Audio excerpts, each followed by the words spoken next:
श्री रामकृष्ण भक्त मालिका श्री रामकृष्ण देव की भतीजी एवं उनकी भक्त लक्ष्मी दीदी का आद्योपांत जीवन परिचय। जय ठाकुर, जय मां। भगिनी निवेदिता ने लिखा है, उन दिनों श्री शारदा देवी के मकान में गोपाल की मां, योगीन मां, गोलाप मां, लक्ष्मी दीदी तथा कुछ अन्य महिलाएं प्रायः सर्वदा ही निवास किया करती थी। ये सभी विधवाएं थी, जिनमें प्रथम तथा अंतिम बाल विधवा थी और श्री रामकृष्ण देव के दक्षिणेश्वर निवास काल में ये सभी उनकी शिष्या हुई थी। लक्ष्मी दीदी उनकी भतीजी थी तथा तब भी दूसरों की अपेक्षा कम उम्र की थी। बहुत से लोगों ने उनसे मंत्र दीक्षा तथा धर्मोपदेश ग्रहण किए हैं और एक संगिनी के रूप में भी वे बड़ी गुणी तथा आनंददायी हैं। कभी कभी वे किसी धार्मिक गीत नाट्य के पृष्ठ पर पृष्ठ मुखाग्र सुनाती जाती हैं, तो कभी किसी पौराणिक नाटक के विभिन्न पात्रों की भूमिका अकेले ही करती हुई शांत कमरे के भीतर मृदु आनंद की लहरें उत्पन्न कर देती हैं। कभी वे काली बनती हैं तो कभी सरस्वती या जगतधात्री, या फिर कभी कदम्ब के नीचे खड़े श्री कृष्ण बन जाती हैं और प्रायः अभिनय के लिए आवश्यक पोशाक आदि के बिना ही वे वास्तविकता की सृष्टि कर देती हैं। इसी तरह की एक महिला सभा में निवेदिता स्वयं भी उपस्थित थी। एक दिन गोलाप मां ने पाथुरिया घाटा के ठाकुरों के यहाँ से पीतल के बने विविध अलंकार तथा वस्त्र आदि लाकर लक्ष्मी दीदी को सजा दिया। तब उन्होंने वृंदा की भूमिका लेकर गीत नाट्य प्रारंभ किया। उनका रूप तथा अंग प्रत्यंग देवी के समान था। उनका स्वर मधुर तथा स्मरण शक्ति अपूर्व थी। सर्वोपरि उनमें दूसरों की हूबहू नकल करने की क्षमता थी। इस प्रकार वे 2-3 घंटे तक गाकर श्रोताओं को मंत्रमुग्ध कर देती थी। उस दिन भी माताजी तथा अन्य भक्त महिलाएं ऐसी ही एक सभा में बैठी थी। बाद में निवेदिता की इच्छानुसार लक्ष्मी दीदी ने राम प्रसाद के भजन गाए। अंत में निवेदिता ने सिंह बनकर लक्ष्मी दीदी को जगतधात्री देवी के रूप में अपनी पीठ पर बैठाया और गर्जन तर्जन के साथ 4 पैरों पर कमरे भर में घूमने लगी। सभी महिलाएं हंसते हंसते लोटपोट हो गई।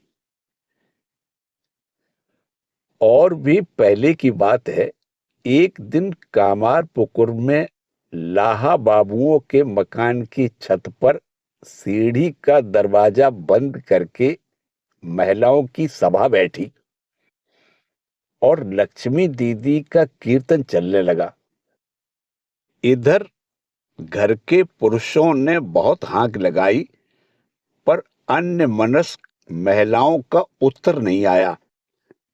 तब तो वे बाहर के दरवाजे की जंजीर चढ़ाकर ताला लगाकर चल दिए।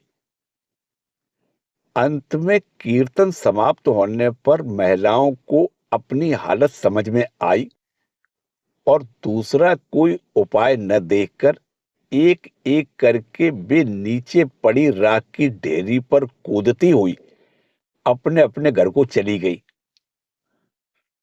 बाद में पुरुषों ने आकर देखा कि उनका सारा प्रयत्न असफल ही रह गया।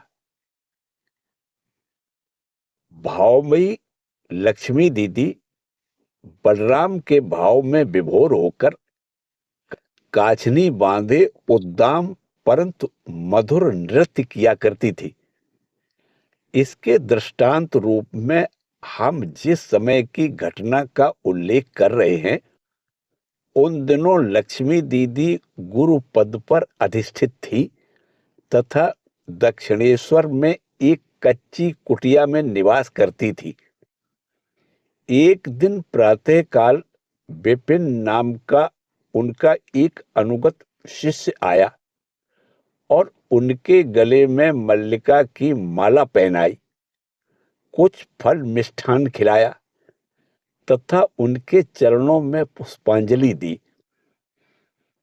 इस प्रकार उसके पूजा करते ही लक्ष्मी दीदी बलराम के भाव में विभोर हो गई।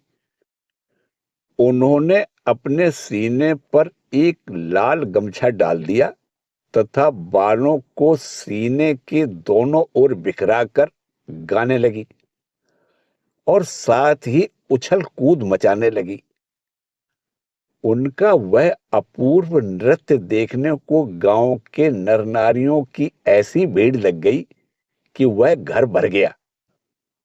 वस्तुतः बचपन से ही उनकी कीर्तन आदि की ओर एक स्वाभाविक रुझान थी। इसीलिए एक बार उन्होंने अफसोस प्रकट करते हुए अपने शिष्यों से कहा था, क्या करूं, नारी का जन्म जो मिला है, पुरुष होती तो दिखा देती कि कीर्तन किसे कहते हैं। उनकी ऐसी भाव लीला केवल भक्त मंडली में अथवा विशेष विशेष घरों में ही होती थी। लक्ष्मी दीदी भक्तों के बीच निसंकोच होने पर भी अन्य लोगों के समक्ष लज्जा रहित नहीं थी। लक्ष्मी दीदी को प्रायः ही देवी देवताओं के दर्शन तथा भाव समाधि हुआ करती थी। कभी कभी वे जगन्नाथ मंदिर में जाकर देखती कि जगन्नाथ के सम्मुख श्री रामकृष्ण देव खड़े हैं और उन्हें यह अनुभूति भी होती कि ठाकुर तथा जगन्नाथ जी अभिन्न हैं। किसी किसी दिन वे भाव में बैकुंठ तथा श्री रामकृष्ण लोक में पहुंच जाती। फिर कभी कभी वे सूक्ष्म शरीर में ठाकुर, मां तथा शिव दुर्गा से मिलती। फिर किसी दिन वे शिव के भाव में बैठकर शिष्याओं की पूजा ग्रहण करती या कभी अर्धबाह्य दशा में भविष्यवाणी किया करती। एक बार पुरी में अकेले स्वर्ग द्वार पर समुद्र स्नान के लिए जाकर वे लहरों से खिंचकर चक्र तीर्थ तक बहती चली गई थी। उस समय ग्वाले के वेश में एक उत्तर प्रदेशी युवक ने आकर उन्हें बचाया और फिर अदृश्य हो गया। कुछ घंटे बाद पैदल घर लौटकर जब वे जगन्नाथ जी के दर्शन को गई तो देखा कि बलराम के स्थान पर वही गोप बालक खड़ा मंद मंद मुस्कुरा रहा है। दक्षिणेश्वर में लक्ष्मी दीदी जब माता जी के साथ रहती थी, उस समय एक दिन ठाकुर ने उनसे पूछा, तुझे कौन से देवता अच्छे लगते हैं? दीदी ने कहा, राधा कृष्ण। ठाकुर ने वही बीज तथा नाम उनकी जीभ पर लिखते हुए मुख से उसका उच्चारण किया। इस प्रकार लक्ष्मी दीदी की राधे श्याम मंत्र में दीक्षा हो गई। इसके पहले उत्तर प्रदेशी सन्यासी स्वामी पूर्णानंद जी से माता जी तथा लक्ष्मी दीदी शक्ति मंत्र में दीक्षित हो चुकी थी। मां ने जब यह बात ठाकुर को बताई तो उन्होंने कहा, सो हुआ करे, लक्ष्मी को मैंने ठीक ही मंत्र दिया है। गोघाट के गोस्वामी वंश में लक्ष्मी दीदी का विवाह हुआ था। वे लोग भी वैष्णव थे, इसलिए कामार पुकुर में दीदी को कोई कोई गोसाई मां कहकर भी संबोधित करते थे। कामार पुकुर में भी उन दिनों वैष्णवों का विशेष प्रभाव था। लक्ष्मी दीदी को वे लोग श्रद्धा की दृष्टि से देखते थे तथा उनके घर आकर कीर्तन आदि सुना करते थे। इन साधनाओं, समाधि तथा अनुभूतियों ने मिलकर लक्ष्मी दीदी के जीवन को एक ऐसा वैशिष्ट्य प्रदान किया था जो सहज ही सबका ध्यान आकर्षित कर लेता था।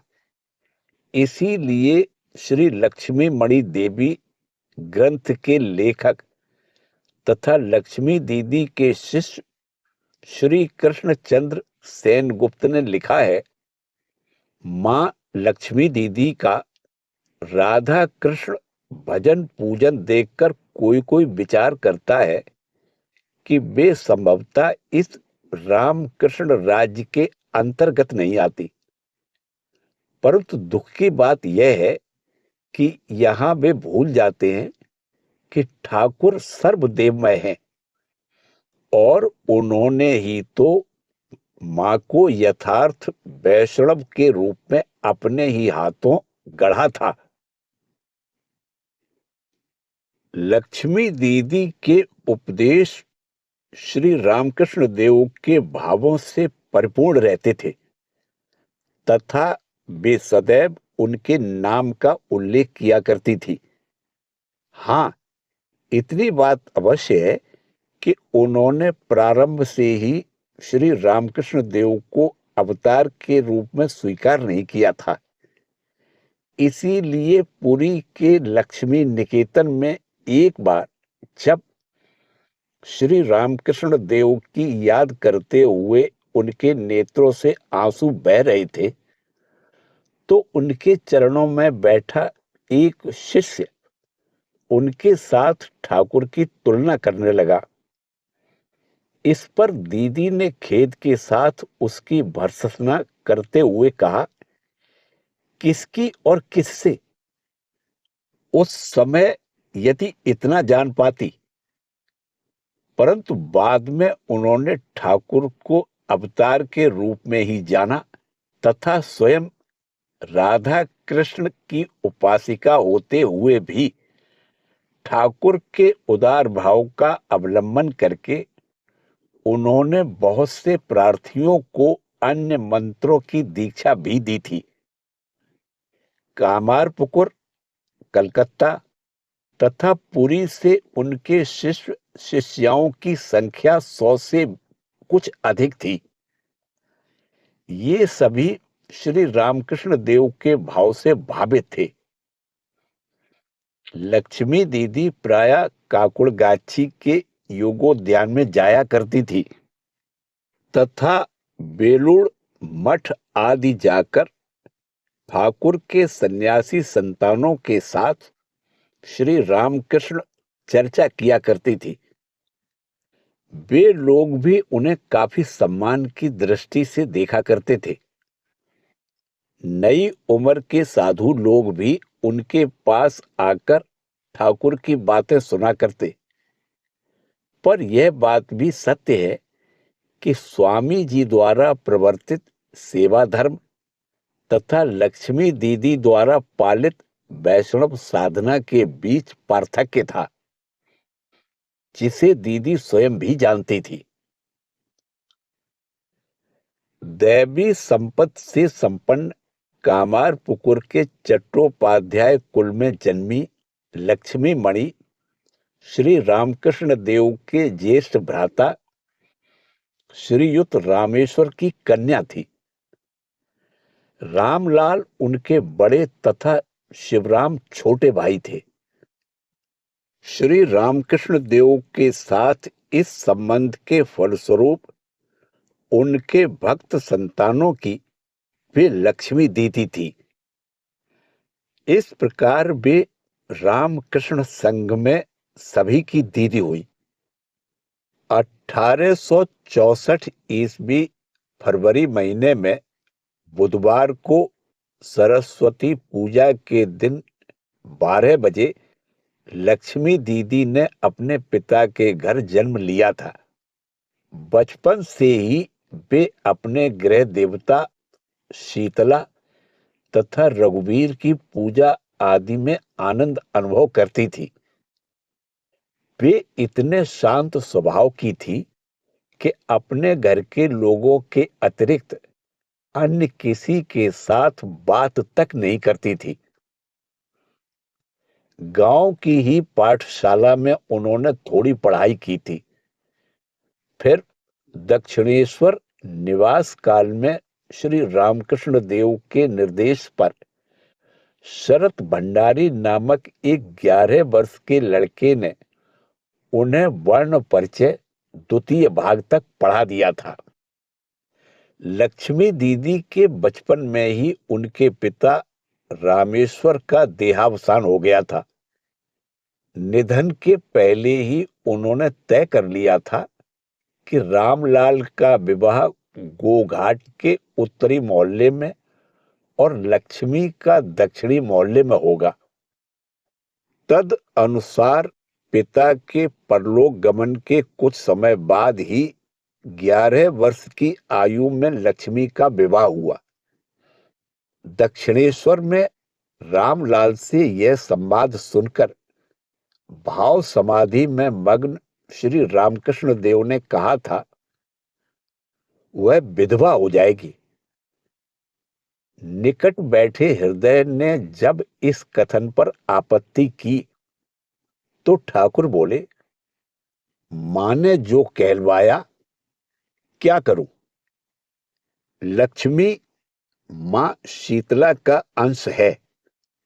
वह बड़ी तेजस्विनी देवी है और जिसके साथ विवाह हुआ वह साधारण जीव है। साधारण जीव लक्ष्मी का भोग नहीं कर सकता। उसका विधवा होना अवश्यंभावी है। इसके पहले भी उन्होंने कामारपुकुर में एक बार कहा था, लक्ष्मी यदि विधवा हो जाए तो अच्छा हो, तब वह घर के देवताओं की सेवा आदि कर सकेगी। विवाह के 1-2 महीने बाद लक्ष्मी मणि के पति श्रीयुत धनकृष्ण घटक एक बार एक ही दिन के लिए कामारपुकुर आए थे। वहां से वे जीविका की खोज में निकले, परंतु उसके बाद वे फिर घर वापस नहीं लौटे। 12 वर्ष तक प्रतीक्षा करने के बाद भी जब उनका कोई समाचार नहीं मिला तो ससुराल के बुलावे पर लक्ष्मी मणि ने वहां जाकर यथाविधि पति के प्रतीक के रूप में उसके पुतले का दाह तथा श्राद्ध आदि किया। उनसे अपने पति की संपत्ति ग्रहण करने का अनुरोध किया गया, पर वे राजी नहीं हुई। उनका ससुराल में रहना भी नहीं हो सका, क्योंकि उसमें ठाकुर की सहमति नहीं थी। ठाकुर के देहावसान के बाद केवल एक ही बार वे वहां गई थी। लक्ष्मी दीदी का प्रारंभिक जीवन एक अभावग्रस्त परिवार में बीता था। जब उनकी आयु बहुत कम थी, उन दिनों की बात है, उस समय श्री रामकृष्ण देव कामारपुकुर में ही निवास कर रहे थे। एक दिन घर में अन्न न होने के कारण लक्ष्मी दीदी की माता ने श्री रामकृष्ण देव को बिना बताए ही बालिका के आंचल में 8 आने पैसे बांधकर उसे अनाज लाने को मुकुंदपुर भेजा, किंतु बालिका खाली हाथ ही लौटी। लौटते समय वह ठाकुर की दृष्टि में आ गई और उनके पूछने पर सजल नेत्रों से उन्हें सब कुछ कह सुनाया। ठाकुर को हालत समझते देर नहीं लगी और उन्होंने उसी समय गंगा विष्णु की सहायता से कामार पुकुर के डोम पाड़ा में 1 बीघा और हृदय की सहायता से सिहड़ में 14 बीघा जमीन खरीदवा दी। श्रीयुत रामेश्वर के दिवंगत होने के पश्चात परिवार की आर्थिक अवस्था और भी बिगड़ गई। तब लाहा बाबुओं के परिवार की बेटी प्रसन्नमयी ने परामर्श दिया कि बाबुओं की दैनिक अतिथि सेवा के समय रामलाल थालियां लेकर वहां जाया करे और प्रसाद वितरण के समय उन्हें आगे बढ़ा दिया करे। इसके अतिरिक्त चट्टोपाध्याय परिवार के गृह देवता की सेवा के लिए लाहा बाबू के घर से सीधा आया करता था। उन दुर्दिनों में चट्टोपाध्याय परिवार का इसी प्रकार निर्वाह हुआ था। 1872 ईस्वी से 1885 ईस्वी तक लक्ष्मी दीदी प्रायः दक्षिणेश्वर में ही रहा करती थी। उस समय ठाकुर विनोद में माँ और दीदी का तोता मैना कहकर उल्लेख किया करते थे। वे पिंजरे के समान नौबत घर में जो रहा करती थी। इसी अवधि में दीदी को ठाकुर से शिक्षा दीक्षा पाने का अवसर मिला था। जब माँ ठाकुर की सेवा के लिए बाद में काशीपुर में रहने को गई तो लक्ष्मी दीदी प्रायः ही उनके साथ रहा करती थी। लीला संवरण के पूर्व ठाकुर ने माता जी से कहा था, लक्ष्मी का थोड़ा ध्यान रखना, वह काम करके अपना निर्वाह करेगी, तुम लोगों पर भार नहीं होगी। तद उपरांत वृंदावन और पुरी जाते समय माँ दीदी को भी साथ ले गई थी। इसके बाद माँ का कोई निश्चित निवास स्थान नहीं था। संभव होने पर लक्ष्मी दीदी उनके साथ रहती या फिर कामार पुकुर में निवास करती। रामलाल दादा की पत्नी का देहावसान हो जाने पर उन्होंने अपनी इस बहन को दक्षिणेश्वर लाकर अपनी कुटिया में रखा। इसी कमरे में उनके लगभग 10 वर्ष बीते थे। इसी जगह पर वे दीक्षा आदि देकर शिष्य मंडली का गठन करती रही और धीरे धीरे शिष्यों ने उनके निवास के लिए वहीं पक्का दुमंजिला मकान बना दिया। इसी मकान में और भी 10 वर्ष बिताने के बाद वे पुरी धाम चली गई। दक्षिणेश्वर में ठाकुर लक्ष्मी दीदी को खूब साधन भजन करने का उपदेश दिया करते थे। भोर होने के पहले ही झाऊ तला जाते हुए वे लक्ष्मी दीदी और माता जी को जगाने के लिए हाक लगा जाते थे और यदि देखते कि वे नहीं उठी हैं तो दरवाजे पर पानी डाल दिया करते थे। इससे बिस्तर भीग जाने के भय से वे लोग जल्दी से उठ जाती थी। कभी कभी तो बिस्तर थोड़ा भीग भी जाता था। वे लोग नौबत खाने के पर्दे पर उंगली के बराबर छेद में से श्री रामकृष्ण देव की लीलाएं देखा करती थी। ठाकुर ने एक दिन लक्ष्मी मणि से कहा था, यदि भगवान का स्मरण न हो तो मेरा ही चिंतन करना, उसी से हो जाएगा।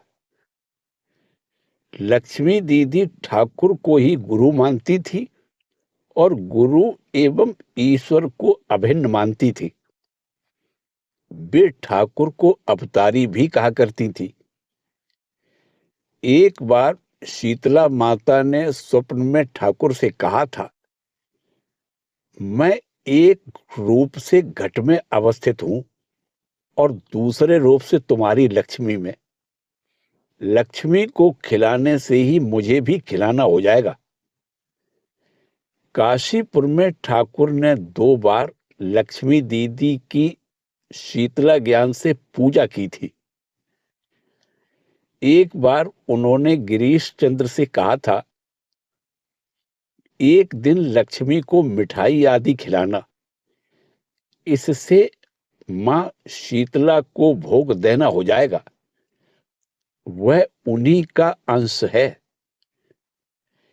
एक बार ठाकुर के मन में लक्ष्मी को कंगन और हार पहनाने की इच्छा हुई थी, परंतु जाने के पूर्व वे उसे पूर्ण नहीं कर सके। बाद में ज्ञात होने पर भक्तों ने वे आभूषण बनवा दिए, परंतु त्याग में सुप्रतिष्ठित दीदी ने कंगन का जोड़ा केवल एक बार पहनकर ही दूसरे को दे दिया तथा हार भी थोड़े दिन बाद अपने गले से उतार दिया। संसार के प्रति आजन्म वैराग्य के फलस्वरूप एक बार पुनर्जन्म के बारे में उन्होंने ठाकुर से कहा था, मुझे टुकड़े टुकड़े कर डालने पर भी मैं आने वाली नहीं हूं। इसके उत्तर में ठाकुर ने अपनी लीला का स्मरण दिलाते हुए कहा था, बचकर जाएगी कहां, तू कलमी शाख की बेल है, खींचते ही आना होगा। दक्षिणेश्वर निवास काल में लक्ष्मी दीदी विद्यापति तथा चंडीदास की पदावली का पाठ करती थी और भजन गाकर माताजी को सुनाया करती थी। काशीपुर में रहते समय एक बार ठाकुर ने उन्हें तथा मास्टर महाशय की सहधर्मिणी को भिक्षा मांगने भेजा था। श्री रामकृष्ण देव के तिरोभाव के पश्चात लक्ष्मी दीदी अनेक तीर्थों को गई थी। माताजी के साथ उनके वृंदावन तथा पुरी धाम जाने का उल्लेख हम पहले कर आए हैं। इसके बाद भी वे कई बार वृंदावन गई थी। एक बार वे अपने से अधिक आयु वाले एक भक्त तथा कामारपुकुर की रुक्मिणी नाम की एक शिष्या के साथ वृंदावन गई थी।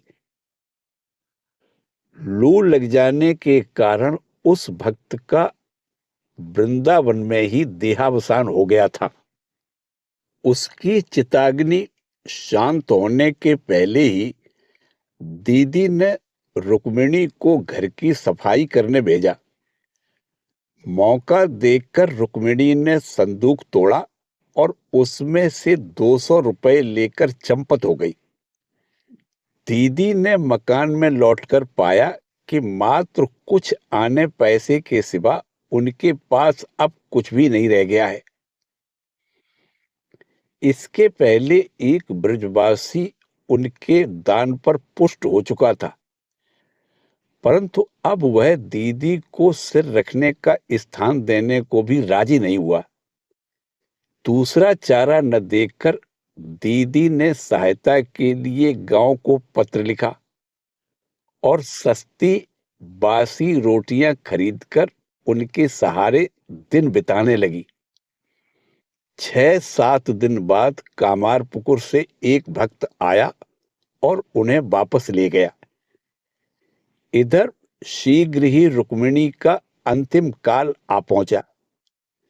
मृत्यु शैया पर पड़ी उसने दीदी के सम्मुख अपना अपराध स्वीकार किया और बताया कि अब वह धनराशि वापस करना उसके बस की बात नहीं है, क्योंकि वह उसे अपने भाइयों को दे चुकी है। उसने लक्ष्मी दीदी से क्षमा की याचना की और उनका प्रसाद मांगा। लक्ष्मी दीदी ने निर्विकार चित्त से उसकी अभिलाषा पूर्ण की। पूरी धाम वे कई बार गई थी। इसके अतिरिक्त उन्होंने गया, काशी, गंगा सागर आदि तीर्थों का भी दर्शन किया था। पूरी धाम के प्रति उनके मन में एक स्वाभाविक आकर्षण था। भक्तों ने वहां पर उनके लिए एक पक्का मकान बनवाकर उस घर पर एक प्रस्तर लगवा दिया था, जिस पर मकान का नाम लक्ष्मी निकेतन लिखा था और उसके ऊपर अंकित था जय प्रभु रामकृष्ण। दक्षिणेश्वर से अन्य लोगों के साथ पुरी धाम जाकर लक्ष्मी दीदी ने बंगीय 4 फाल्गुन 1924 ईस्वी को वहां गृह प्रवेश किया तथा अपने जीवन के अवशिष्ट दिन मुख्यतः वहीं बिताए। 24 फरवरी 1926 ईस्वी बुधवार को उसी भवन में वे महासमाधि में लीन हुई। लक्ष्मी दीदी की गंगा भक्ति उल्लेखनीय है। दूसरी मंजिल की छत से गंगा दर्शन करते रहने की आशा में उन्होंने दक्षिणेश्वर में 2 मंजिला मकान बनाकर ऊपर में मंदिर बनाने की इच्छा व्यक्त की थी, परंतु यह योजना व्यय साध्य होने के कारण पर्याप्त धन एकत्र होने तक उन्होंने उस छोटे से मिट्टी के घर में ही काफी समय बिताया था। अंत में वह घर छोड़कर पुरी धाम जाते समय वे मां भवतारिणी तथा गंगा जी से कह गई थी कि दक्षिणेश्वर के गंगा तट पर ही उनका शरीर त्याग हो। पुरी में अपना अंतकाल आसन्न जानकर वे दक्षिणेश्वर लौटने के लिए व्याकुल हुई थी, परंतु विविध कारणों से उनकी वह इच्छा पूर्ण नहीं हो सकी। लक्ष्मी दीदी का दैनंदिन जीवन निरंतर साधना से परिपूर्ण था। पुरी में लक्ष्मी निकेतन के निवास काल में वे प्रतिदिन तड़के 3 बजे उठ जाती थी तथा शौच आदि से निवृत्त होकर क्रमशः श्री रामकृष्ण, शिव दुर्गा, महाप्रभु एवं राधा कृष्ण का स्मरण करते हुए बहुत समय तक जप किया करती थी। फिर थोड़ा सा प्रसाद लेती थी और 9 या 10 बजे स्नान करने के बाद पुनः 11-12 बजे तक जप करती। अपराह्न में भी वे फिर माला लेकर बैठती और संध्या होने के बाद पुनः 2 घंटे जप करती। साथ ही हरि नाम का कीर्तन भी चलता रहता। अंत में रात के 8 बजे रास पंचाध्यायी के एक अध्याय का पाठ करके प्रसाद ग्रहण करती और तत्पश्चात लेटा करती। राधा कृष्ण के प्रति उनका प्रेम इतना प्रबल था कि एक बार प्रातः 4 बजे से रात के 9 बजे तक वे निरंतर राधा कृष्ण प्रसंग में बोलती ही रही। इतने पर भी विराम के लक्षण न देखकर भक्तों को उनके मुख पर हाथ रखकर उसे बंद करना पड़ा। वृंदावन के बारे में वे कहा करती, मैं वृंदावन की वासी हूं, या कहती, मैं गोप वाला हूं। वैष्णव भाव में मग्न लक्ष्मी दीदी अपनी भावधारा को अक्षुण्ण रखने के लिए आवश्यकता प्रतीत होने पर असीम साहस का भी परिचय देती थी। एक बार जब उपेंद्र लाहा ने कामारपुकुर में चट्टोपाध्याय वंश की कुलदेवी शीतला के सम्मुख बकरे की बलि देना चाहा, तो दीदी ने उन्हें मना किया, परंतु लाहा महाशय नहीं माने। इस पर दीदी उन्हें अपनी पूरी शक्ति लगाकर रोकने लगी। लाचार होकर उपेंद्र बाबू को मान जाना पड़ा और तब से कोई भी वहां बलि देने को नहीं गया। साधना में सिद्ध लक्ष्मी दीदी के अंतिम जीवन में अन्य असंख्य गुणों के साथ ही एक सार्वजनीन उदार भाव व्यक्त हुआ था। एक बार जयदेव गोस्वामी के उत्सव के उपलक्ष्य में वे केंदु बिल्व ग्राम में गई थी। वहां भक्ति के अतिरेक में उन्होंने जाति भेद को लांघकर गोस्वामी जी के अपने ही कुल के वैष्णवों का, जो युगी जाति के थे, बनाया भोजन निसंकोच ग्रहण किया। उनकी वैष्णव भक्ति भी ऐसी ही विलक्षण थी। याचक वैष्णवों की अभिलाषा पूर्ण करने हेतु वे अपने बहुमूल्य गर्म कपड़े आदि भी निसंकोच उन्हें दे डालती थी। तथापि त्यागी सन्यासियों के जीवन में थोड़ी भी शिथिलता का आभास पाते ही वे आग बबूला हो उठती थी। एक बार एक सन्यासी को महिलाओं के साथ जरूरत से ज्यादा मेल जोल रखते देखकर उन्होंने कहा था, छी छी, महिलाओं के पीछे पीछे दौड़ते हो। भैया, तुम तो सिंह के बच्चे होकर सियार जैसा आचरण कर रहे हो।